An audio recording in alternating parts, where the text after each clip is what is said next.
त्यागी जी, कांग्रेस कितना भी चिल्लाए, कितना भी अनुलोम विलोम शीर्षासन करे, लेकिन इस आक्षेप से जब तक कांग्रेस जीवित रहेगी बरी नहीं हो सकती कि 77 के 2.5 साल छोड़ दीजिए तो 15 अगस्त 1947 से लेके और विश्वनाथ प्रताप के शपथ लेते तक अविच्छिन्न शासन कांग्रेस का रहा केंद्र में। ठीक, अविच्छिन्न, कहीं कोई इंटरप्शन नहीं। गांव के प्रधान से लेके और प्रधानमंत्री तक सब कांग्रेस का होता था इस देश में। ठीक, न सपा थी न बसपा थी, जनसंघ वाले थे तो उनका भी कोई हिसाब किताब नहीं था, कहीं कोई एक तुक्का लग गया, जीत जाए, गरीब तो जीत जाए, वरना कुछ था नहीं मामला। कांग्रेस ही कांग्रेस थी। ठीक, तो जिम्मेदारी आपके सर आएगी। जितनी चीजें खराब की तो उसमें आप ही की ना प्रमुख भूमिका रही होगी।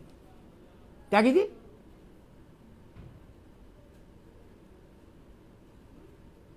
जी ये भी बड़ा अजीब सा हो जाता है। अभी तो राजनीतिक जो विश्लेषक है ये जहरीले तीर बहुत चला रहे हैं। देखिए एक बात समझिए, अरे सच कहना जहरीला है क्या? गोल गोल बात करे, गोल गोल बात मेरे साथ नहीं हो सकती ना ना। जिनको तकलीफ है वो जा सकते हैं, जिनको ज्यादा सत्यनारायण कथा करनी है वो अपने घर जाकर करें। मैं बात सच्ची करूंगा, कोई नाराज हो तो तुरंत हो जाए, इससे कोई फर्क नहीं पड़ता। और मैं वो भी नहीं हूं कि शांति रहे, सद्भाव रहे, अच्छी अच्छी बात बोलो और सच पे पर्दा डाल दो, ये नहीं कर सकता। अपनी बात रख लो जी। देखिए, जो कांग्रेस की सरकार के दौरान जो भी हिंसा हुई उसकी दोषी कांग्रेस है, लेकिन जो गैर कांग्रेसी सरकार रही उसके दौरान जो हिंसा हुई है उसकी दोषी कांग्रेस नहीं हो सकती ना। हमारे दौरान जो सरकार के दौरान जो अन्याय हुआ, किसी पर भी हुआ, कश्मीरी पंडितों पर हुआ, सिखों पे हुआ, अगर मुस्लिमों पे हुआ तो उसके दोषी हम अपनी गलती मानते हैं। लेकिन जब कांग्रेस सरकार थी नहीं, वह भारतीय जनता पार्टी की सरकार थी, 4 बार की सरकार है।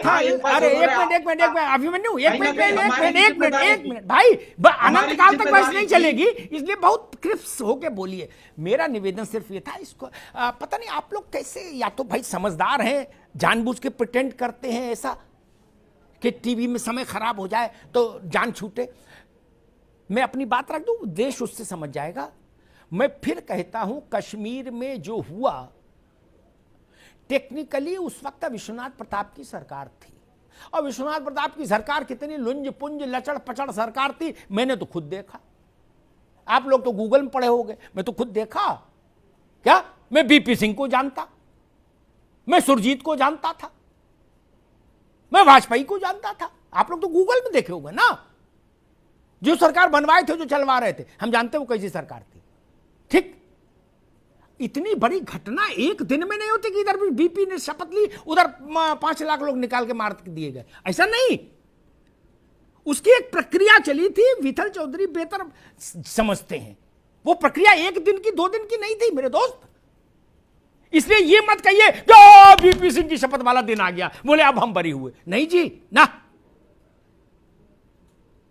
घाव बहुत समय का था, फोड़ा फूटा उस दिन जब विश्वनाथ प्रताप प्रधानमंत्री थे, लेकिन घाव फोड़ा बन बहुत दिनों से रहा था। उसके लिए कांग्रेस जिम्मेदार है, इतिहास कांग्रेस को माफ नहीं कर सकता, ये जान लीजिए। कितना भी कांग्रेस गंगा नहा ले, कांग्रेस को कभी माफ नहीं किया जा सकता।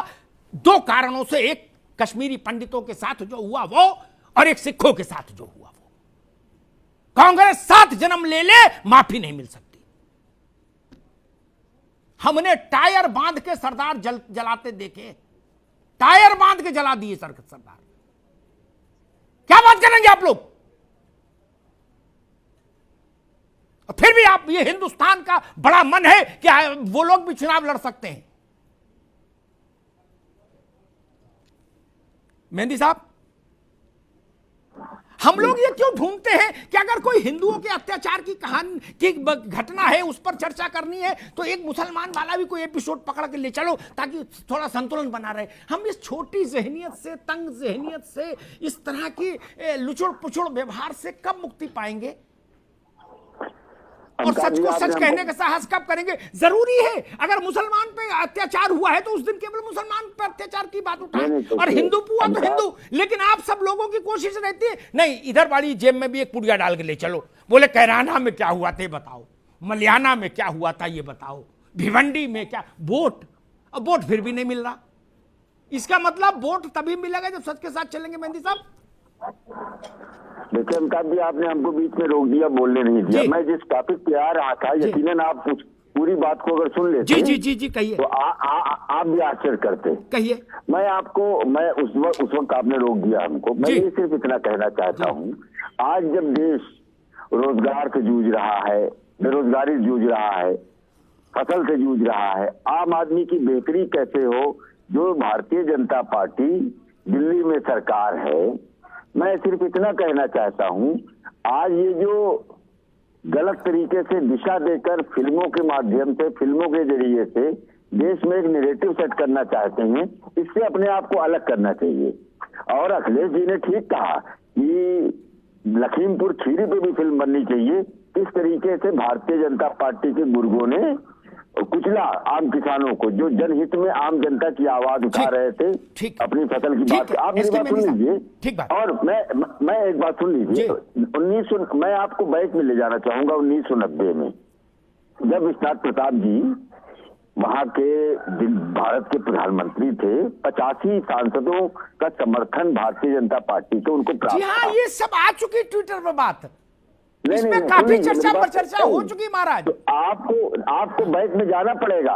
तो आपको बहुत सारे ऐसे इश्यूज हैं जिस पर आपको फिल्म बनानी पड़ेगी और बतानी पड़ेगी। ठीक है मेहंदी साहब, ठीक है, बिल्कुल बनानी पड़ेगी सबको। ठीक है, मैं पांड्या, बैकरी, गुजरात का दंगा, ये सारी बातों को लाना पड़ेगा। ठीक है, अभी रुकना होगा। मैं इस बात को, ये दो परसेप्शन बहुत चल रहे हैं। ठीक है मेहंदी साहब, ठीक है, दो परसेप्शन बड़े चल रहे हैं। एक मिनट रुक जाओ विथल, दो परसेप्शन बहुत ट्रेवल कर रहे हैं। क्या कि हर आदमी नया विषय दे रहा है कि इस पे फिल्म बनाओ। मैं सबसे कहता हूं, हिंदुस्तान में बहुत स्कोप है। सारी राजनीतिक पार्टियां फिल्म बनाओ, प्रकोष्ठ गठित करो तत्काल, होली से पहले, रंग खेलने से पहले, और सबको कैमरा लेके दो, न पैसा कमी न गाड़ी घोड़ा की, और सब फिल्में बनाओ, सब चलाओ। कौन रोक रहा? कोई पार्लियामेंट से परमिशन लेनी है क्या? लेकिन इससे कश्मीर में हिंदू पंडितों का पलायन का मसला कमजोर नहीं होता। 1000 फिल्में बनाओ, 5000 बनाओ, कौन रोक रहा है? किसी ने मना किया कि मत बनाओ, ये बनाओगे तो पुलिस पकड़ लेगी, ऐसा बोला क्या? तो वो विदेश मिशन क्यों उठ रहा है बार बार? मैं तो कह रहा हूं सब बनाओ, शैलेंद्र दुबे भी बनाए, त्यागी भी बनाए, मेहंदी भी बनाए, ये अपना ये भी बनाए, सूर्य प्रकाश जी, वो आंधी बनाए, आप तूफान बनाओ, वो बाढ़ बनाए, आप सूखा बनाओ, क्या कौन रोक रहा?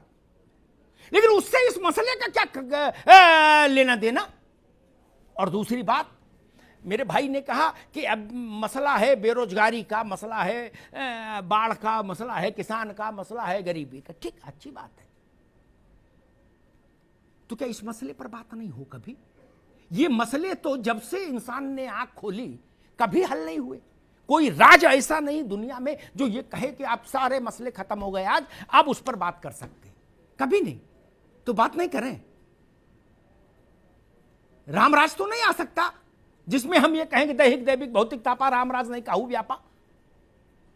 तो ये नहीं कहें कि लाखों कश्मीरी पंडित अपने मुल्क में दरबदर की ठोकर खाते घूमते रहे, ये नहीं बोले।